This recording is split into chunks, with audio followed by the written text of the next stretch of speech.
Waiter, parang familiar sa akin yung pinatutugtog yung music. Galing ba yan sa ABC Music Company? Yes sir, tama po kayo. Namigay po kasi sila ng sample music mula po sa new artist po nila. Ako kasi nag-compose niyan at hindi ako binayaran ng ABC Music Company. So, wala silang rights para gamitin yan. Attorney, may nagre-reklamo po dito sa restaurant dahil nagpapatugtog po kami ng kanta na siya daw po ang may copyright nito. Legal po ba ito? Legal po na kayo ay ipahinto. Ayon sa Section 172 ng Intellectual Property Code of the Philippines o Republic Act 8293, ang copyright ay karapatan na ibinibigay ng batas sa isang may likha o copyright owner na eksklusibong magamit ang kanyang orihinal na likha tulad ng musika.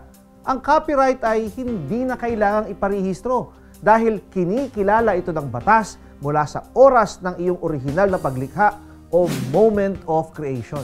Dahil sa copyright, maaaring ipahinto ng copyright owner ang sino mang gumagamit ng kanyang akda nang walang pahintulot mula sa kanya. Ako po ay kandidato sa darating na barangay election. Nagpagawa po ako ng campaign jingle kung saan ginamit ko ang isang sikat na kanta pero pinalitan ko ang mga lyrics nito. May nag-post online ng campaign jingle ko at napanood ito ng original na composer. Nagulat na lang ako sa email na pinadala nila, sinisingil nila ako ng royalty dahil sa kanila raw ang copyright nito. Legal ba to? Legal po ito.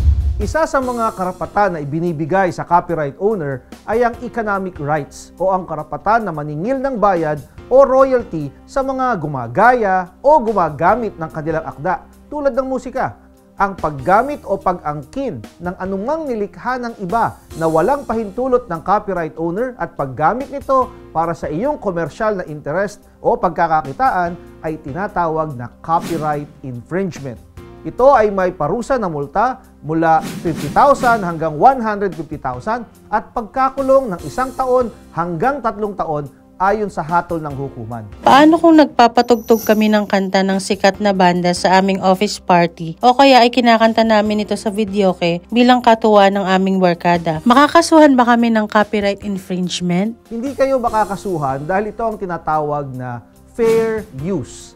Ayon sa Section 185.1 ng Intellectual Property Code of the Philippines o RA 8293, ang tamang paggamit o fair use ng copyrighted work ng iba para sa pagsusuri o kritisismo, komentaryo, pag-uulat sa balita, layuning pag-aaral, academic, at pagtuturo, teaching, o pagsusuri, research, ay hindi itinuturing na copyright infringement. Kung kayo ay may nais isang guni sa inyong lingkod, i-follow lang ang aking Facebook account.